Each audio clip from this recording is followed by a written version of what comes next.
এবং আজকেও যে বলা হলো লক্ষ্মীর ভান্ডার 500 টাকা করে বেড়ে গেল সবার জন্য। মুহূর্তে দাঁড়িয়ে এই বাজেটটা কার্যত বিজেপির সুবিধা করে দিল আমার মনে হয়, কারণ এটা বিরোধী দলনেতাকে একটা সুযোগ করে দিল এটা বলার যে তুমি 1,500 দিচ্ছ, আমরা 3,000 দেবো।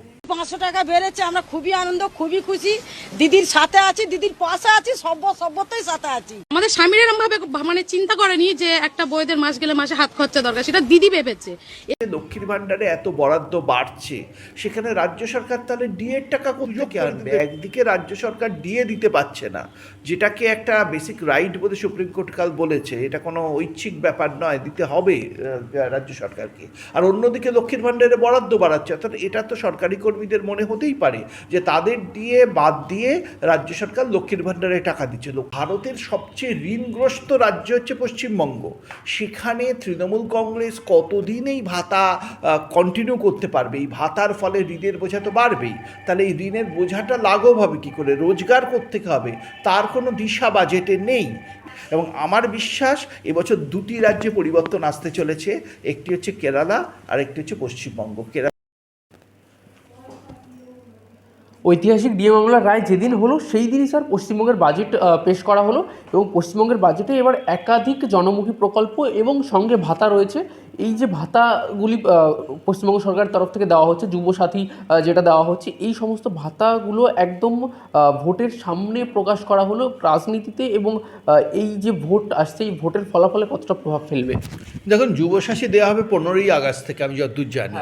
যে ভাতাটা তারা ইমিডিয়েটলি পাবে সেটা হচ্ছে লক্ষ্মীর ভাণ্ডার, তার বরাদ্দ 1,000 থেকে 1,500 টাকা করে দিয়েছে রাজ্য সরকার, এবং এসসি এসটির জন্য 1200 থেকে 1700 করেছে। কিন্তু যেটা মুশকিল হলো, কালকেই বিরোধী দলনেতা শুভেন্দু অধিকারী বলেছেন ভারতীয় জনতা পার্টি ক্ষমতায় এলে তারা 3,000 টাকা করে লক্ষ্মীর ভাণ্ডারে দেবে মহিলাদের। তো একদিকে তৃণমূল ফিরলে 1,500 টাকা মহিলারা পাবে, আর 3,000 টাকা পাবে ভারতীয় জনতা পার্টি ক্ষমতায় এলে। সুতরাং এটা কার্যত তৃণমূলের দিকে বুমেরাং হয়ে ফিরে আসতে পারে, কারণ এটা সবাই জানে আর্থিক সামর্থ্যের দিক থেকে ভারতীয় জনতা পার্টির সামর্থ্য অনেক বেশি, যেহেতু কেন্দ্রে বিজেপির সরকার আছে। এই ধরনের ভাতা ভারতীয় জনতা পার্টি মহারাষ্ট্র, দিল্লি, মধ্যপ্রদেশ বিভিন্ন রাজ্যে দিয়ে থাকে। সুতরাং অবিশ্বাসের কোনো কারণ নেই, এবং মহিলারা যদি সত্যিই দেখে যে ভারতীয় জনতা পার্টি ক্ষমতায় এলে তারা বেশি টাকা পাবে, তাহলে মহিলা ভোটটা ভারতীয় জনতা পার্টির দিকে সুইং করে যেতে পারে। এবং এটা বাস্তব। পশ্চিমবঙ্গে ঋণের যে অবস্থা, এখন সবচেয়ে ঋণগ্রস্ত রাজ্য হচ্ছে পশ্চিমবঙ্গ। যদি আমি total interest payment as a share of total income, tax এবং নন ট্যাক্সড ইনকাম হিসেবে দেখি, পশ্চিমবঙ্গের শেয়ারটা হচ্ছে সর্বোচ্চ 42%। 2 নম্বর জায়গায় আছে পাঞ্জাব, 3 নম্বর জায়গায় বিহার। তো ভারতের সবচেয়ে ঋণগ্রস্ত রাজ্য হচ্ছে পশ্চিমবঙ্গ, সেখানে তৃণমূল কংগ্রেস কতদিন এই ভাতা কন্টিনিউ করতে পারবে? এই ভাতার ফলে ঋণের বোঝা তো বাড়বেই, তাহলে এই ঋণের বোঝাটা লাঘব হবে কী করে? রোজগার করতে হবে, তার কোনো দিশা বাজেটে নেই। এর পাশাপাশি কালকে যদি ডবল ইঞ্জিন সরকার সত্যিই আসে পশ্চিমবঙ্গে, তাহলে এই ডবল ইঞ্জিন সরকারের যে আর্থিক সামর্থ্য, পশ্চিমবঙ্গের ঋণ মকুব করার ক্ষমতা তাদের সামনে থাকবে। বিহারকে যেরকম স্পেশাল প্যাকেজ দেওয়া হয়েছিল, পশ্চিমবঙ্গকেও সেরকম একটা স্পেশাল প্যাকেজ দেওয়ার ক্ষমতা তাদের কাছে থাকবে। সেই সব মাথায় রেখে কিন্তু এটা কার্যত বুমেরাং হয়ে ফিরে আসতে পারে তৃণমূলের দিকে। ডিএর ক্ষেত্রেও একটা বাড়তি দেখা গেল, ডিএর ক্ষেত্রে 4% ডিএ বাড়িয়ে দেওয়া হলো। এটা কি কোথাও একটা সেই সান্ত্বনা পুরস্কার মতো হলো স্যার?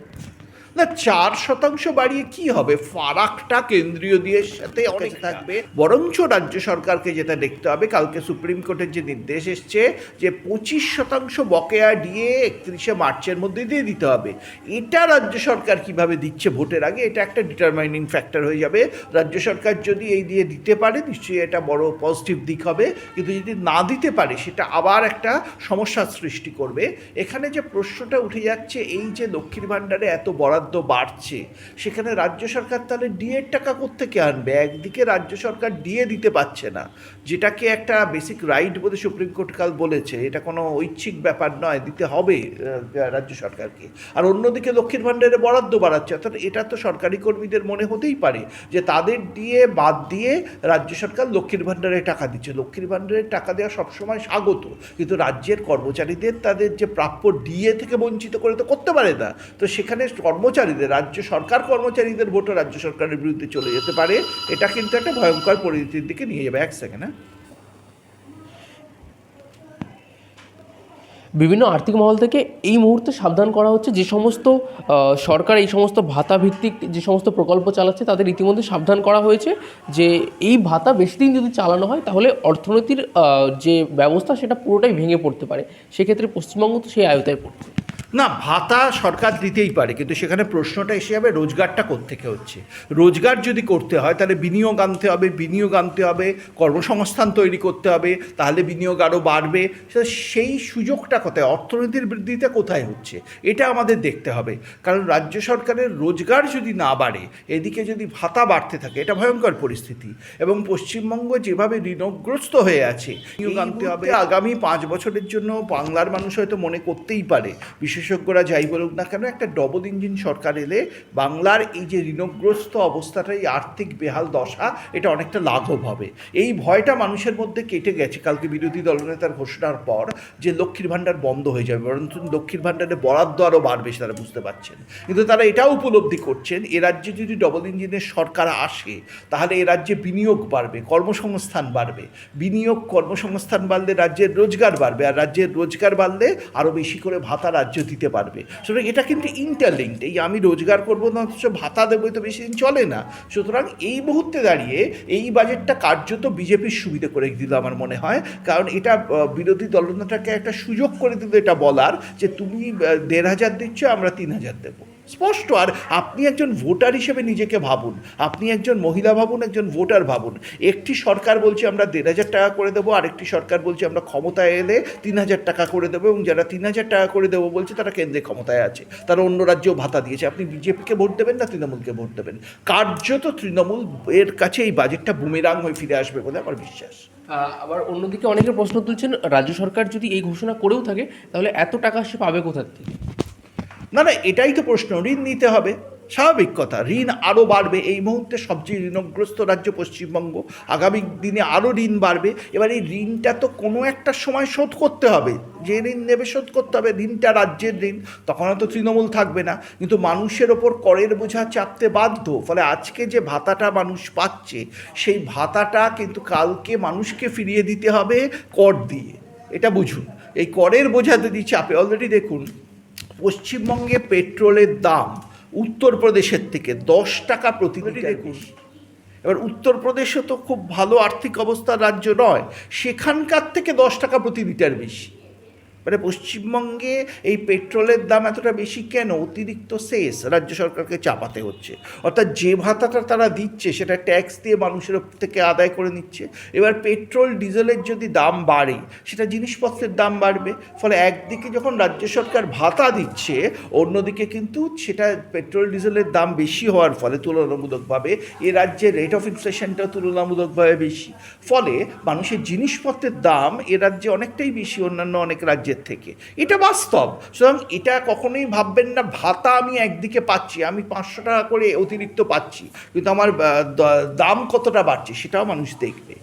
সেখানে ভারতীয় জনতা পার্টি যে প্রস্তাবটা দিচ্ছে যে তারা এটাকে 3,000 3 গুণ করে দেবে, এটা কিন্তু মার্ক ডিফারেন্স করে দেবে। দ্বিতীয় যেটা ডিফারেন্স করবে, ভারতীয় জনতা পার্টি গেলে আমার মনে হয় কোথাও একটা পশ্চিমবঙ্গকে ইকোনমিক প্যাকেজ দেওয়া, যেটা বিহারকে দেওয়া হয়েছিল একসময় যখন ক্ষমতায় ছিল, মানে গতবার নির্বাচনের আগে, এটার একটা সম্ভাবনা তৈরি হবে। ইকোনমিক প্যাকেজের মধ্যে ঋণ মকুবের ব্যাপার থাকতে পারে, ইকোনমিক প্যাকেজের মধ্যে বিনিয়োগের সুযোগ, সরকারি বিনিয়োগের সুযোগ থাকতে পারে। কারণ পশ্চিমবঙ্গের এখন যে অবস্থা, কোনো প্রাইভেট আন্টারপ্রেনার এখানে এসে বিরাট বিনিয়োগ করবে এই সম্ভাবনা কিন্তু খুব কম। সেখানে সরকারকে এগিয়ে আসতে হবে বিনিয়োগের ক্ষেত্রে। সরকার কোথায় বিনিয়োগ করতে পারে? সরকার পরিকাঠামোয় বিনিয়োগ করতে পারে, প্রাইভেট পাবলিক কোলাবোরেশনে।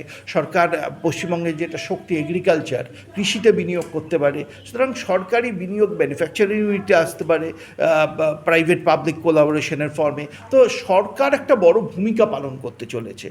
তো এই ব্যাপারটা আমাদের মাথায় রাখতে হবে যে এই মুহূর্তে পশ্চিমবঙ্গকে যদি ঋণ থেকে মুক্ত পেতে হয়, যদি ঘুরে দাঁড়াতে হয়, তাহলে একটা পরিবর্তনের প্রয়োজন আছে। এটা কিন্তু পশ্চিমবঙ্গের সাধারণ মানুষেরাই এখন উপলব্ধি করছে, এবং এর মধ্যে কোনো মানে কি ভালো খারাপের ব্যাপার নেই।